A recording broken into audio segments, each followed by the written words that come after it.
This week on the Wheelhouse, unaccompanied children. What happens when child migrants are picked up at the U.S. border? And what do their attorneys say about the resettlement process?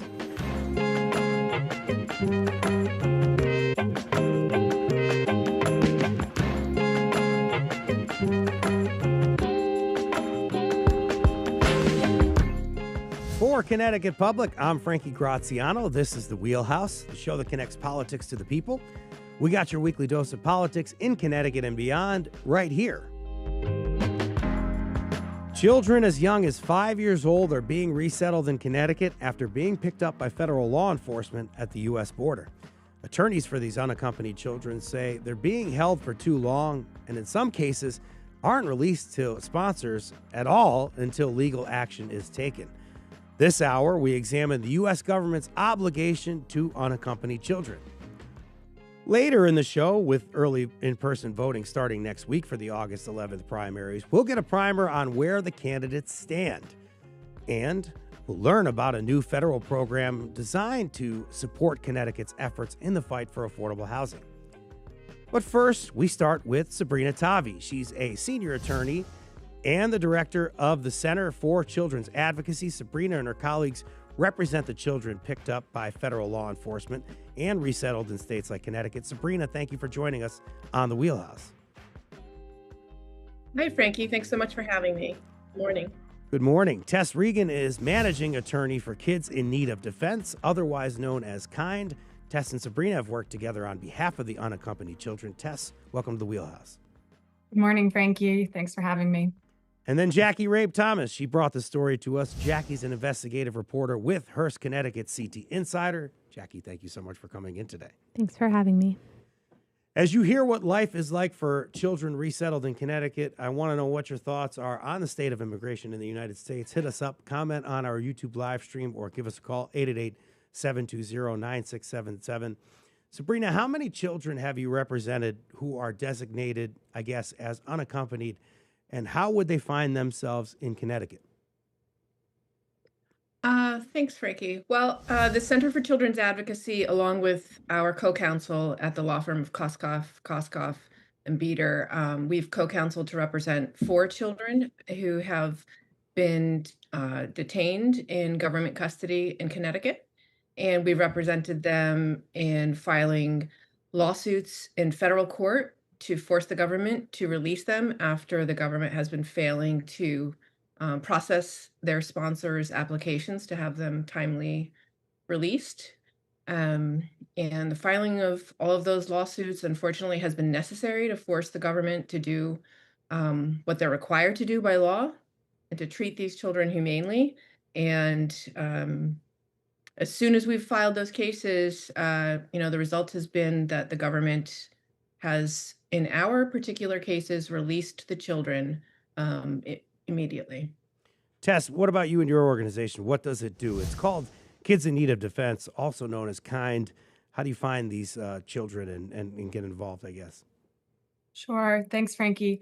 So KIND is a global nonprofit that is dedicated to protecting the rights of unaccompanied children and refugee and separated children. How we get involved in these cases is, perhaps I should explain how the children end up in these detention programs. Yes, please. To start with, but essentially, children come to the border by themselves or with someone else who is not their parent or legal guardian. If they're under 18 and not with a parent or legal guardian, they're designated as an unaccompanied child. And by law, Border Patrol has to transfer them into the custody of the Office of Refugee Resettlement within 72 hours. The Office of Refugee Resettlement, which we call ORR, then looks for someone called a sponsor for this child. It's typically a family member who is willing to provide for the child's physical and mental well-being. And they engage in the sponsorship process to vet that sponsor, make sure it's a safe place for the child to go live, while they go through their removal or deportation proceedings in immigration court. And so how Kind interacts with them is we are the designated legal service provider for several of the shelters here in Connecticut where these children are held while they go through the sponsorship process. One thing I really want to spell out here, and I want to help us get through this and maybe define it. Would you say, Sabrina, Tess, would you say that at any point in this legally the children are detained? Yes, we would describe it as federal detention.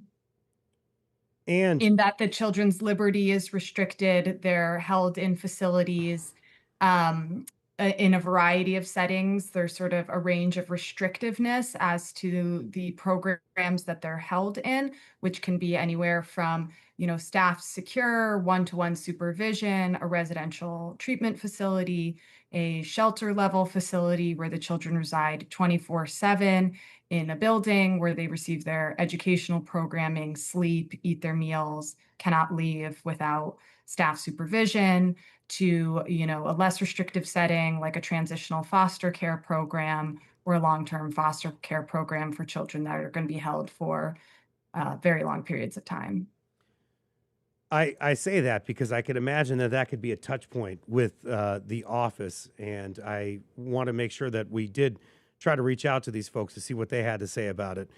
We reached out to federal officials with the Office of Refugee Resettlement. Public Affairs for the U.S. Department of Health and Human Services, that's sort of who this is under the purview of, sent a written statement through email saying, quote, the Administration for Children and Families does not comment on matters subject to ongoing litigation. So that's all we got in that regard. And now I follow with Jackie. Your recent reporting followed the lives of some of these children who are held in Connecticut. What were you told by the office? Also, that they don't comment on individual cases, but we also ask them for, do you see this as a problem that children are being held for so long? We had a 5-year-old that we focused on who was held for 118 days, and a 12-year-old who was held 505 days, a 15-year-old held 255 days away from their family, alone, and they wanted to answer that question, they being the White House, the Office of Refugee Resettlement, and Health and Human Services, asking them, do you see these long stays as something reasonable or something that you're working on to speed up? And they wanted to answer that question. And that's something I want to key in on. I want to talk about the children in Connecticut that are going through this, or at least roughly some kind of number. But 515, I think, was one you said? 505 days. 505 days, 215. Is there a certain time frame that this should get done in, Sabrina, Tess? I'll take that.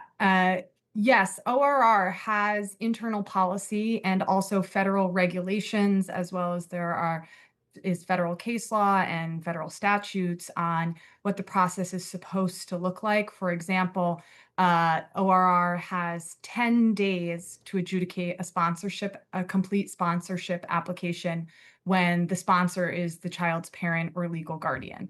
So, they also have other rules of, if they're going to order a home study to have the sponsor's home evaluated, it should happen within a certain period of time. If they're going to ask for DNA testing, it has to happen within a certain period of time. And I'll pass to Sabrina to comment on whether that is happening in these cases. Yeah, absolutely. That's absolutely not happening in these cases. And what we're seeing is that the government is dragging its feet in terms of implementing these requirements for sponsors to comply with. Our families that we've worked with are more than willing to comply with the requirements that the government imposes, such as a DNA test or a home study. And for example, in the case of the 5-year-old, while the DNA test, if required by the government, should be conducted within a matter of 5 to 7 days, they didn't even order it in her case for 3 months for her mother. And to the question of detention, it's absolutely detention. These children aren't free to leave, and That's why it's taken these federal lawsuits to force the government's hand to release them. And in the case of, there have been many children in Connecticut for whom habeas cases have been filed in federal court. But in the cases that have been filed by the Center for Children's Advocacy and our co-counsel, Koskoff, what we have found is that as soon as we file these cases, the government, has released the children and have shown that they can act quickly when their hand is forced. And I just want to, our co-counsel at Koskoff, Chris Maddie, has commented that in all of his years of litigating on behalf of and against the federal government, he's never seen the government unwilling to defend its conduct. And I think that really speaks to the fact that it is indefensible conduct to be holding these children for such prolonged periods of time. And you would generally say that these children are pretty much ready to go back into the hands of a loved one or a sponsor, whatever it is, around 30 days. Are they willing to, did you say? Ready at that point. So Oh. At that point, they should be reconnected is what you're saying at that point. It shouldn't be taking Absolutely. longer. So like they Absolutely. will have already set that up. Somebody will have set that up long enough in advance or through you all to where they should be ready to go by 30 days instead of, it's not them that are sort of struggling at this time to keep up with it. You're saying the government's dragging its feet. That's correct, Frankie. The law requires that as soon as a child comes into the custody of ORR, that they're obligated to look for a sponsor to whom the child can be released, because that is considered to be the least restrictive placement, and that's required by law. And before this administration, for example, in 2024, the process of vetting sponsors and releasing them was taking on average about 30 days in 2024. And now that average nationwide is 206 days. And as Jackie pointed out, we've seen that number, climb all the way up to 505 days for a young child here in Connecticut. That's longer than a year. Jackie, dozens of kids, including a 5-year-old last spring when you're reporting on this? Yeah, what we found was that we're talking about on any given day this past spring, there's just over 24 children, around 24 children in federal custody who are living in Connecticut. I should note that, there's a lot of numbers here, but the number of children who have actually been released so far this year, during the first 6 months of this year, there's only been 7 children released so far to sponsors here in Connecticut. In previous years, it's been about 1,000. So the number of children who are really being released, I can't overemphasize, is it seems to be that it's the cases where lawyers are filing lawsuits challenging detentions that they're calling illegal. If they're going through normal protocol, though, so you're saying there should be more released than 7 probably, particularly if there were dozens. Correct. Yeah. I want to understand, Tess, what a normal day might look like for these children and kind of what they go through. Yeah, I think it depends on what kind of facility the child is in. Like I said previously, there's a variety of different settings, but if you're talking about, for example, a transitional foster care program, like one of the ones we have here in Connecticut, that is for tender age children, meaning children under the age of 12. And those children would typically reside with a foster family at night and on the weekends and come to the facility first thing in the morning. They'd then have, breakfast and lunch at the facility, have their educational programming there, meet with a clinician and their case manager, and remain at the facility till about 4 or 5 in the afternoon, being picked up by their foster family. If it's one of the residential facilities, which we also have in Connecticut, the children would sleep at the facility and do all of their meals, all of their education at the facility. The days tend to look pretty similar day in and day out. The children are only allowed to leave with staff supervision, even just to step outside and get some fresh air or have a walk. The children have described it as extremely demoralizing, that they feel completely alone, that they have no freedom, that they've lost their spirit, sometimes lost themselves in this process. What kind of facility is this? When you say facility and we're talking about somebody being there and maybe even boarding there, what does it look like in there? Does it look more like a child care setting or like a school or like a prison? What does it kind of look like? So there are a variety of facilities all across the country. I will say in Connecticut, my experience has been positive with the facilities in the sense that these local staff that works there are very dedicated to child welfare and trying to make it a nice space for children, though they're not designed to hold children for really long periods of time. They're designed for the kids to be there 2 or 3 weeks, not a year or 2 years. Um, for example, the facility might look like a house that has some rooms converted to an office and dormitory style bedroom with a dining area where they do their schooling and their meals.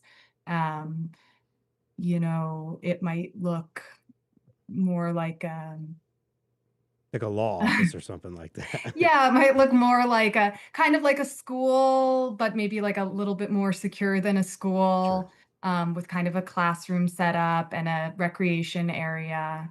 We're talking about legal intervention for these kids because it sounds like, from what Tess is saying there, that this is like supposed to be really temporary, but more than a year for some of these kids, or at least one of them in custody. So, are you finding that legal intervention is something that's getting these kids out? Maybe something in the 7 that have been released that you've seen?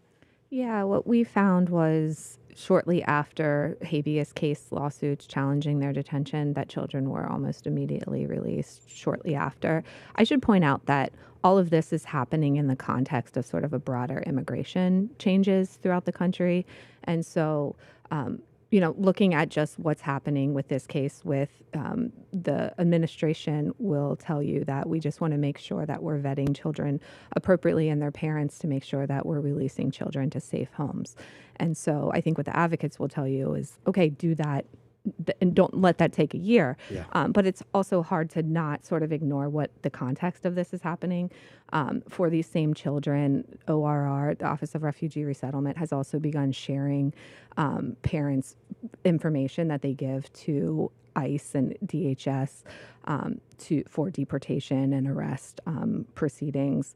The Trump administration has also actively been cutting legal aid for children who, so that they have representation for people like Tess, and to make sure that children who are in these facilities have someone who has eyes on them. The Trump administration is also expediting immigration proceedings, offering some of these children, $2,700 to self-deport. We came across one of those cases. They've also tried to, bypass due process in Guatemalan children, in deporting them through not having that. And then the New York Times reported recently that the Trump administration considered doing away with habeas cases for immigrants. So the very case that got these children out, the habeas lawsuits, the Trump administration was considering doing away with the ability to file those. So then we got to talk about what happens when there's not legal intervention. And I would imagine there's child development concerns with these resettled youth. And Tess, when we're talking about somebody being there for a year, that's a year of, and being somewhere that might be temporary, that might be a year where they miss out on a whole year of school and development, I guess. Yeah, absolutely. Especially given like the isolation of the children. Sometimes the children might be the only child in that facility or program, so they're not having the social interaction that they should have at that age, which has serious impacts on their ability to form relationships and their development for the future. A recurring concern of ours is education for these children. What level of education are they getting? And these are group settings, so the children may be at a wide variety of educational levels and all getting the same instruction, which is just not appropriate for a child as their brain develops. We've seen children who are picked up as the result of interior enforcements by ICE and placed in these facilities. And those children were children who were enrolled in public school in the United States for years and are now going from their public school education to the educational programming in a facility like this. And is anyone counseling these children, particularly when I saw in a situation that Jackie reported on that one of the children had seen a sponsor maybe for an hour at a time a day whenever they could, and then they're crying and they're separated from that person. So like, is anybody trying to, help that child along and cope with some of this trauma? Well, I'll jump. Yeah, I'll let Sabrina take that. I'll jump in to say that as Tess mentioned, the staff at these facilities, they're dedicated to child welfare, and they are trying to meet the needs of these kids. But the emotional and psychological toll of these prolonged detentions on these children really can't be overstated. And when we work with these kids and we go in to meet with them in these facilities, the trauma of this prolonged detention and separation from their families is profound. They use, in their own words, to describe how they feel trapped, desperate, lonely, anxious, and sad. I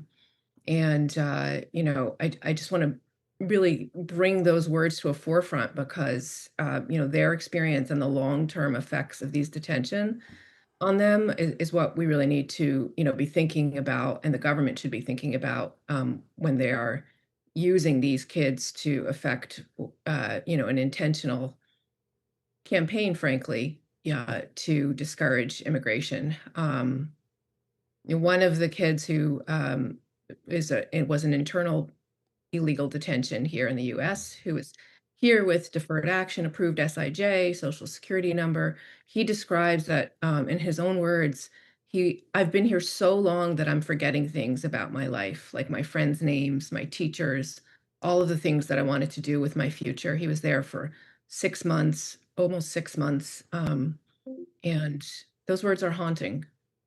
It's very powerful testimony. Thank you for sharing it, Sabrina. I'm going to finish up here with Jackie. You wrote a piece for Insider.com with the headline, 5 things that could help immigrant children detained in Connecticut. What are they? I think number one is the federal government begin following its regulations, and there's a least restrictive requirement in the law that says children need to be close to their families, with their families when possible. And so the federal government should start following that and making sure that children have are reunited in a timely fashion like they historically have. And then the second thing I would say is making sure children have attorneys.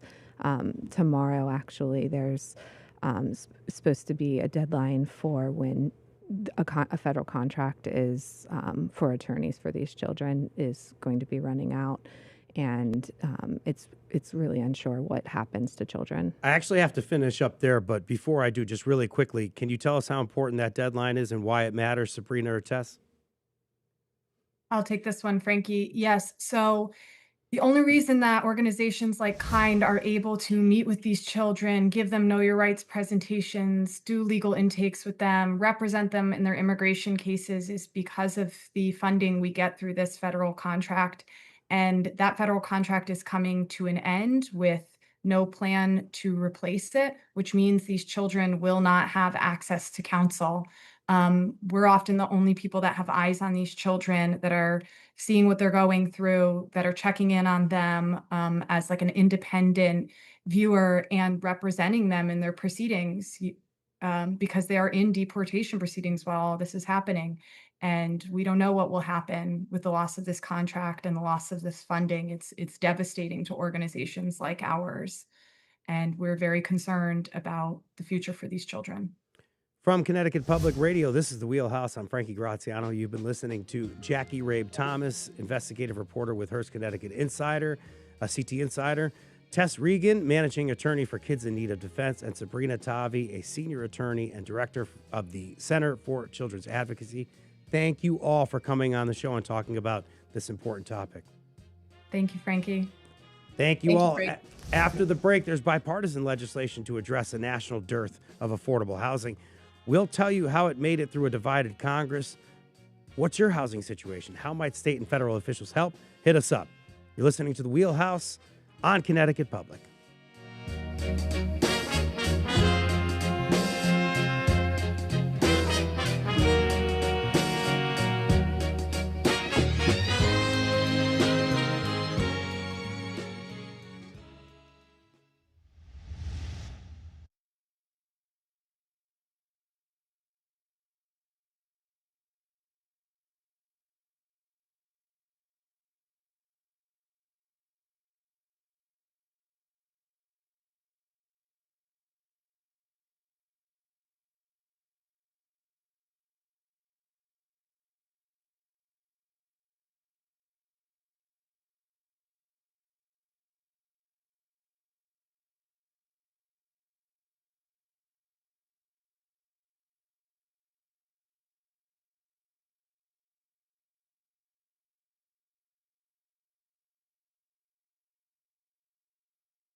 This is The Wheelhouse from Connecticut Public Radio. I'm Frankie Graziano.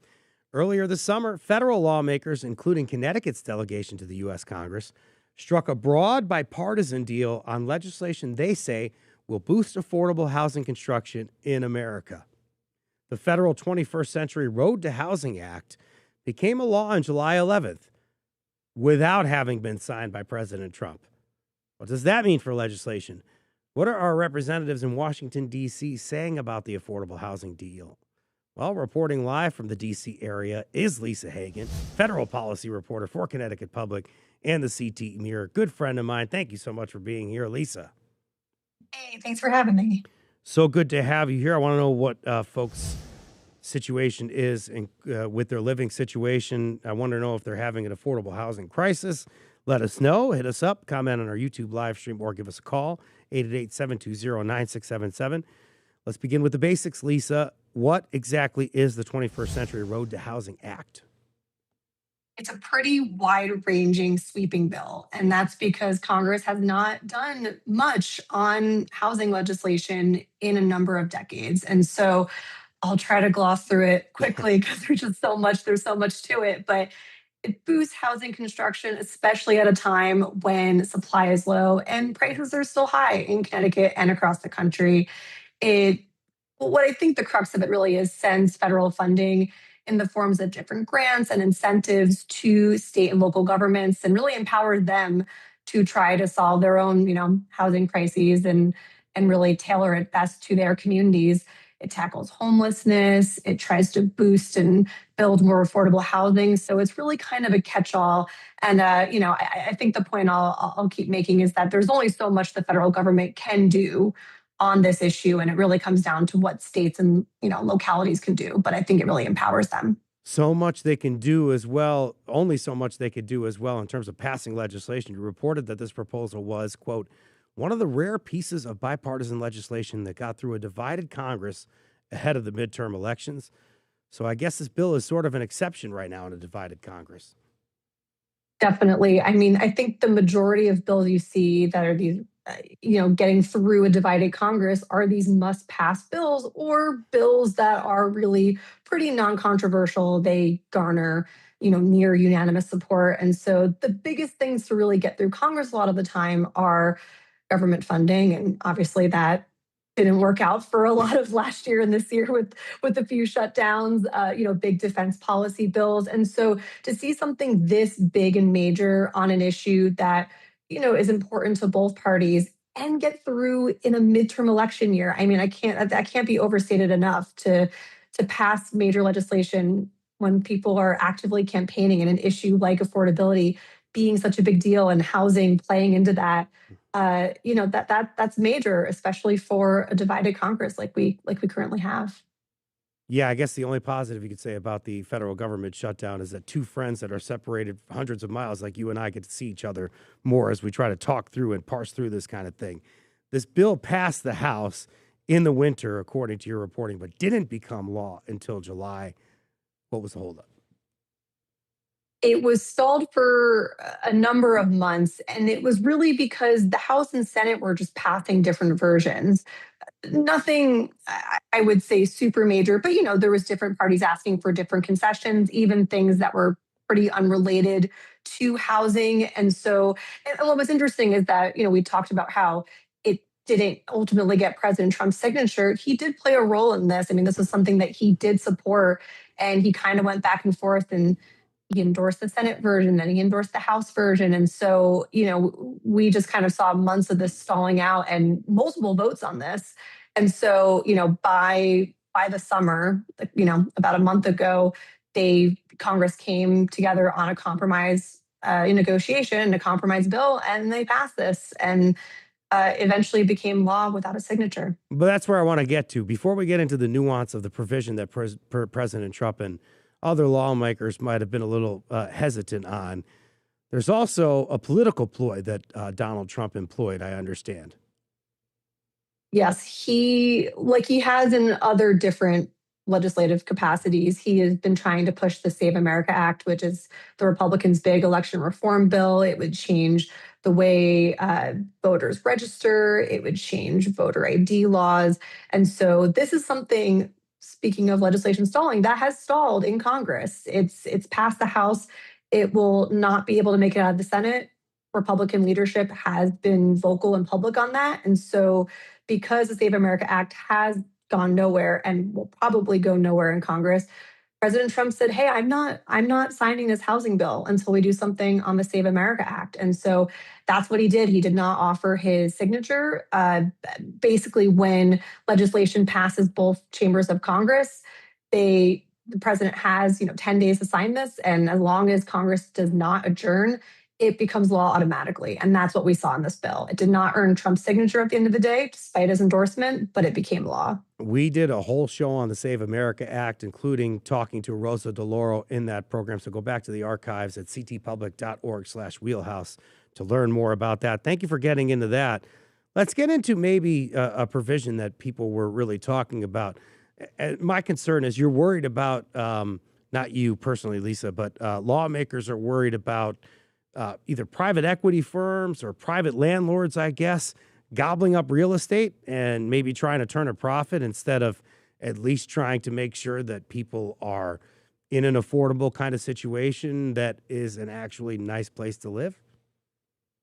Yeah, I would say that is one of the provisions that got the most attention in this bill. And again, it was something that President Trump had been pushing for on his own. He had actually done an executive order exactly on provision like this. And so what ultimately got through in the final bill was that it placed a ban on large institutional investors with 350 units or more from purchasing additional single family homes with some exceptions. And so what ended up looking different is it did get watered down a bit. There was a different version originally that would have required those same investors to sell off single family homes that were going to be rented out after a certain amount of time, basically this build to rent housing. And so I think there were some concerns in that, I think people want to see more housing options, not just single family homes. They want to be able to see rental housing. And so I think that's where some fears were in that. But this provision takes aim at more Wall Street private equity getting involved in this and potentially pricing out individuals and families from wanting to buy single family homes. And so that was really the crux of that provision that made it into the final bill. Tell me about how Connecticut's delegation voted on it, or at least how somebody might, like a Jim Himes or a Chris Murphy might have figured into this whole conversation. They all ultimately supported it.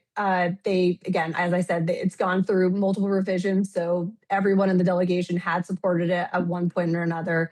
The only thing was that Congresswoman Johanna Hayes was at her son's graduation. She couldn't vote on the final version of the bill, but said she would have supported it. But ultimately, all 7 members of the delegation have supported it. I think I mentioned when I was talking about the institutional investors in the original version, when it was more stringent, Senator Murphy had some concerns on it, and he basically just said he didn't want unintended consequences of potentially, you know, taking out some of the different types of housing for Connecticut residents, like a rental home, a build to rent kind of situation. And then you mentioned Congressman Himes. He was able to get 2 of his own provisions and bills, again, because this is a massive, massive bill. So there was multiple pieces of legislation that was put in this package. And so he was able to get 2 of his own provisions into the bill. And, he acknowledged that they were small, and some of it was just incentivizing different towns to be able to use some of their block grant funding to go towards constructing more housing, and that would apply to some of his districts and towns, towns in his district. And so, yeah, so the Connecticut delegation played a role, but ultimately fully supportive of the legislation. And finally, quickly, what are they saying about if it'll work, if at all, or how it'll actually work? I think one thing they'll caution, and I think I've seen too, is that this is not going to be an overnight thing. I think we realize that building housing and this is a tough issue, and this will take time. And so I don't think anyone is oblivious to the fact that this is not going to be an overnight thing. We will not blink an eye and see hundreds and hundreds of new units, but advocates and people who support it say it's a step in the right direction. But the boilerplate version, or excuse me, the way to break this down briefly is to probably say that as a result of this legislation, some municipalities will be able to apply for some CBDGs, like some community development block grants or something like that. That's the best way to see how this will work. Yeah, and it's a point I made earlier. I think these are lots of different pots of funding, channels of money that will be funneled from the federal government to states and localities, and they will apply it in the best way they see fit to their communities. Every community needs different types of housing. They have their own sets of issues. And so again, this is, at the end of the day, housing is a state and local issue. And so I think the government and Congress is hoping that these federal grants and this federal money will ultimately help their towns and their districts and states. Lisa Hagen, federal policy reporter for Connecticut Public and the Connecticut Mirror. She isn't going anywhere. She's going to stick around for our final segment. Questions on what you heard so far, give us a call, 888-720-9677, 888-720-9677. Coming up after the break, the August 11th primary elections, what races to watch for and which one you'll see play out on an upcoming edition of The Wheelhouse. This is The Wheelhouse on Connecticut Public Radio.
This is the Wheelhouse from Connecticut Public Radio. I'm Frankie Graziano. We've explored a couple different topics today. What life is like for young undocumented migrants who've been resettled in Connecticut, and new federal affordable housing legislation. We're going to pivot to primary season now. And as we do that, I want to let you know about something big we got happening here next week. It's about the race for the 1st Congressional District, the Hartford-based seat in Congress. Each candidate running for the Democratic Party primary, including incumbent John Larson, will be featured on next week's show. Hear from the incumbent, as well as challengers Ruth Fortune, Jillian Gilchrist, and Luke Bronin. He's the party-endorsed candidate. On the next Wheelhouse, let's talk a little bit about this and election season. We still have Lisa Hagen with us, federal policy reporter for Connecticut Public and the CT Mirror. And joining us now in studio for this conversation, couldn't do it without Mark Pasniokis, Capitol Bureau Chief and co-founder of the Connecticut Mirror. Welcome back to the Wheelhouse. Glad to be here. Glad to be here. Glad to be talking to you about the primary. And I do want to follow up on housing because we were just talking about it with Lisa. Is this affordable housing issue coming up on the campaign trail?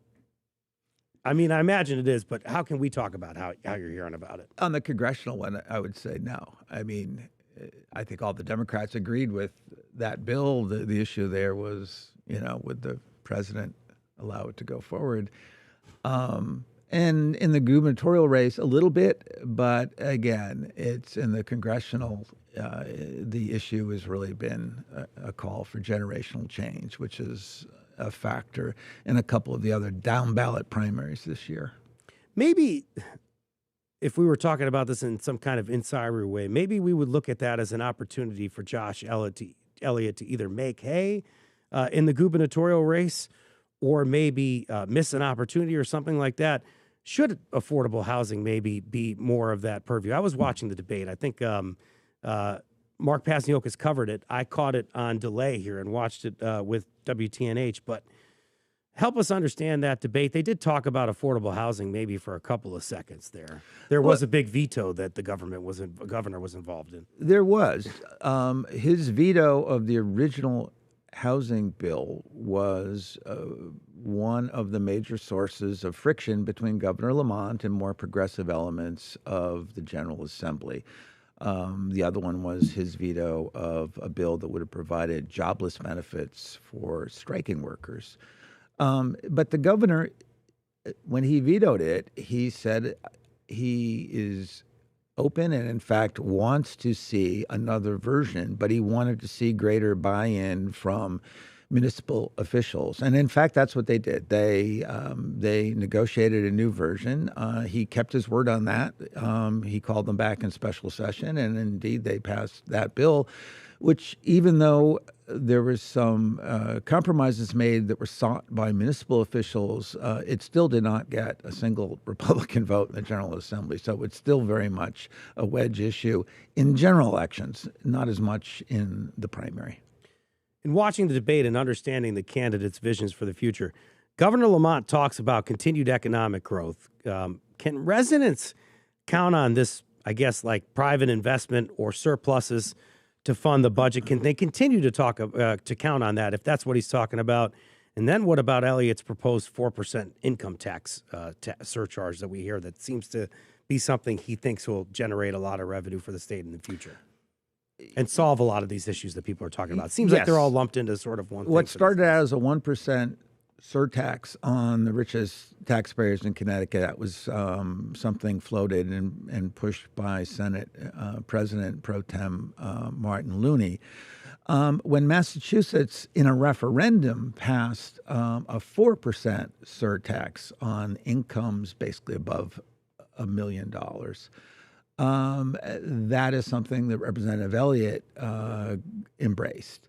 And, he has noted that that tax has actually produced more than was originally projected, which he says is evidence that the richest will not flee a state over taxes, and that it's something Connecticut should look at. The governor's position has been it is not necessary, that Connecticut currently has adequate revenue levels. In fact, he has had an unprecedented string of surpluses in Connecticut, 7 surpluses. And, Ned Lamont's political brand has been fiscal discipline and sustainable programs after decades and decades of varying degrees of mismanagement, largely due to the state's complete failure to adequately fund pension system for state employees, which led to one of the highest unfunded pension liabilities in the United States. And that threatened to become a crippling burden on the state budget. It was more and more each year was required to deal with the pensions. Under Governor Lamont, they've used certain surplus funds to pay down that debt, and it has impacts in the current year budgets because you don't have to put as much money out to keep the pensions viable.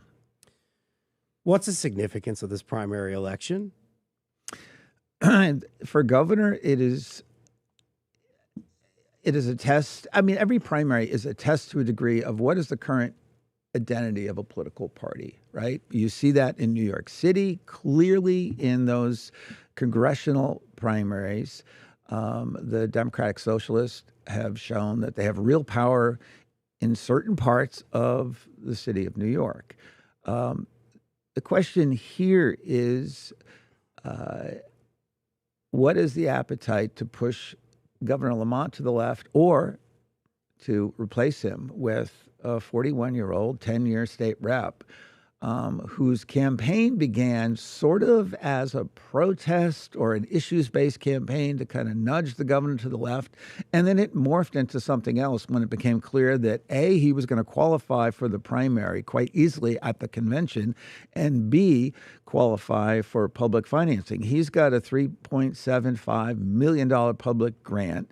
Came a little bit late in the game. It might have been a different race if he qualified earlier. But right now, you have somebody who does have certain backing within the party, and he's got the money to deliver his message. So it will be a test to a degree of, again, what is the appetite for change? Governor Lamont is clearly a social progressive on a conventional shopping list of things. He supported the $15 minimum wage and the indexing and a whole bunch of other labor things other than the strikers' benefits.